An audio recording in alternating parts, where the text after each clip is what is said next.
No dia depois ele confessou que ele tentou estuprar ela. Que ele esperou o marido sair pra trabalhar. Ele não trabalhava, a esposa dele saiu pra trabalhar. E quando a pessoa é condenada, pra vocês aquilo acabou, ainda fica ressoando em vocês?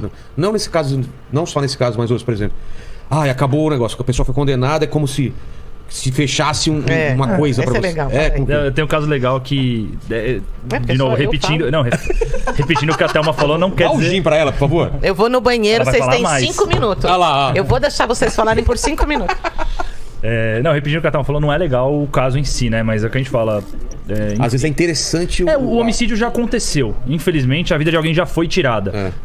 O que a gente tem pra fazer, que é o nosso trabalho e é o que move a gente, é achar o autor. Certo. Descobrir quem foi, por que foi, como foi.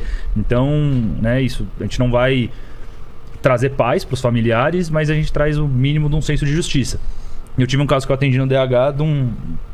Entrou a princípio como um incêndio. E incêndio aqui em São Paulo, quem faz é uma equipe específica de engenharia. E aí essa equipe de engenharia foi acionada, porque era uma casa que tinha queimado. Quando eles chegaram lá, eles perceberam que tinha cadáveres lá dentro com sinais de violência. Falaram, opa, peraí, que isso aqui não é um simples incêndio. E aí fizeram aquele trâmite normal, fizeram a delegacia diária chamou o DHPP. A gente foi pro local, então o incêndio começou, o pessoal encontrou o incêndio umas 9 horas da manhã. Aí chamaram bombeiros, chamaram a equipe de engenharia. A gente foi chegar no local 3 horas da tarde. E aí chegamos no local, a casa estava queimada e num dos cômodos da casa tinha uma mulher grávida, morta, e um bebezinho de 8 meses. Putz. De 11 meses. E ela estava grávida de 8. E os dois mortos. E a casa queimada. Sem entrar muito em detalhes, mas a gente começou a fazer o levantamento do local, procurar ferramentas, procurar impressão digital, DNA, outras coisas que podiam ser interessantes. E a casa que ela morava era como se fosse um imóvel compartilhado. Então é um terreno meio grande com várias casinhas pequenininhas. Tá. E essa casa ficava na parte de baixo do terreno, onde tinham 3 casas. Então tinha algumas casas em cima, você descia uma escada e tinham 3 casas. A casa dela, do lado a casa de um outro vizinho que estava trabalhando no momento, né? E de frente, um outro vizinho que estava lá. E esse vizinho, a polícia militar segurou ele quando a gente chegou. Porque foram acionados por um caso de incêndio. Quando eles estavam lá chamando o bombeiro, tentando ver o incêndio, esse cara apareceu. Falou, o que tá acontecendo? Né? Eu moro aqui do lado. Os caras... aí os perguntaram, quem que é você? Ele falou, não, eu sou o vizinho, eu moro aqui do lado. Eu tava na academia. E deu aquelas impressãozão do treino. Sei. Quando você vai você imprime o seu treino e ele tava com isso no bolso. Eu tava na academia. Aí os policiais já olharam e falaram... tá na academia? Tava. Então fica aqui com a gente um pouquinho. Tipo a gente toca com o negócio do motel, né? Quem leva o comprovante de dizer que tava no motel? Nota fiscal do motel. Tá aqui, ó. Como diz o Salada... Cadê o RG? Não sei, mas a academia tá aqui. Não, como diz o Salada, a nota fiscal do motel era 001, porque o motel nunca emitiu uma nota fiscal. Claro que não. Né? Claro que não. E o cara tinha alguns arranhões, algumas coisas. Seguramos ele, entramos na casa dele, demos uma vistoriada geral, não encontramos nada. Levamos ele pro DHPP. E... ele tava falando que não tinha feito nada. A gente ainda questionou se ele iria com a gente no IML para ceder material genético, pra gente poder fazer um confronto, né? Se ele doaria material de forma voluntária. Ele falou que doaria. Eu tava nesse dia de plantão 24 horas, então eu tava de manhã e continuei no noturno. Então durante toda a tarde ele foi ouvido na delegacia. Tem uma delegacia lá no DHPP que é a 5ª de homicídios, que é a ECA, que é crimes envolvendo crianças e adolescentes. Então como tinha um bebê, foi para essa delegacia. Então ele ficou sendo ouvido lá. À noite, eu mesmo levei ele no IML, junto com o João Paulo, que é um papi que trabalha com a gente. Levamos ele no IML. Enquanto a gente estava no IML, o pessoal da delegacia diária recebeu uma ligação de uma mulher falando que encontrou embaixo da cama da mãe um saco de lixo com roupas de bebê com sangue. Peraí. Quem? Uma mulher ligou falando, eu cheguei na casa da minha mãe à noite, minha mãe é diabética, ela não tem as pernas.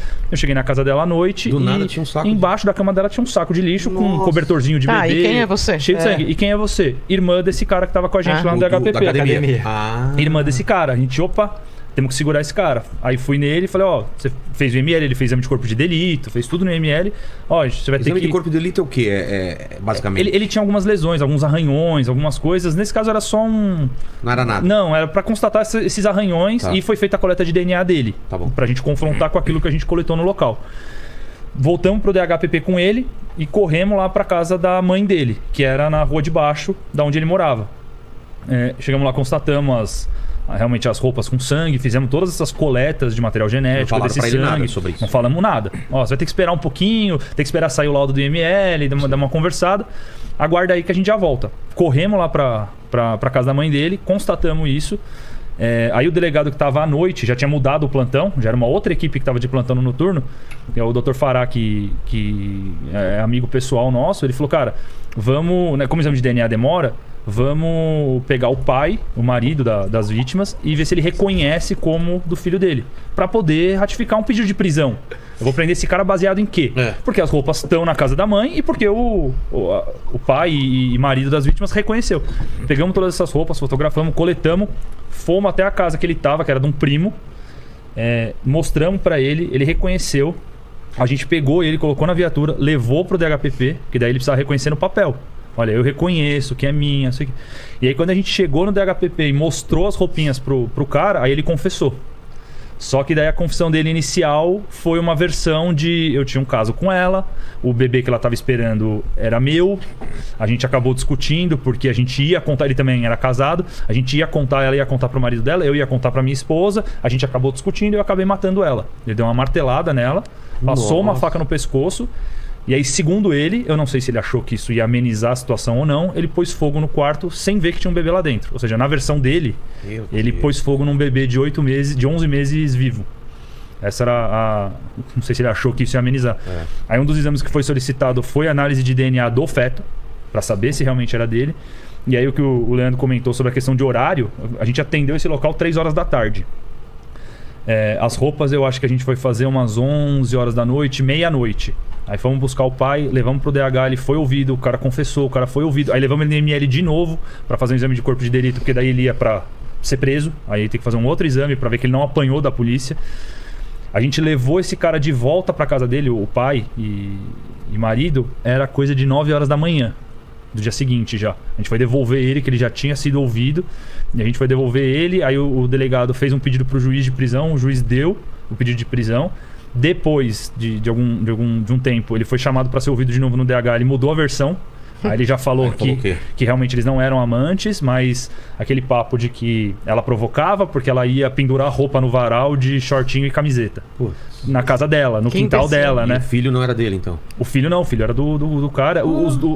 A mulher, a vítima e o marido, eles eram nordestinos que tinham vindo pra São Paulo tentar a vida. Eles conheciam de infância, vieram juntos. No mínimo tomou um toco dela, ela falou, mano, eu não quero nada com você, seu bosta.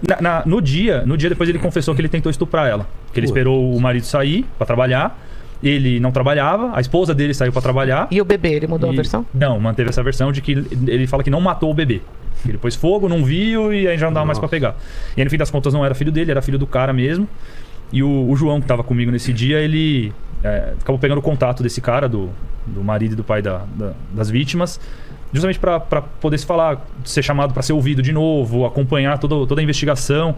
E aí em novembro agora, ele mandou uma mensagem pro João, e foi muito legal porque, infelizmente o cara perdeu a família dele. Total. Mas ele mandou uma mensagem agradecendo e nominal. Ele lembra do meu nome, do nome do João até hoje. Ele falou, cara, agradecer você e agradecer o Edu e todo mundo da equipe. O Dr. Fará foi chamado para ir na audiência. Então você comentou pode ser chamado, nesse caso o delegado foi chamado.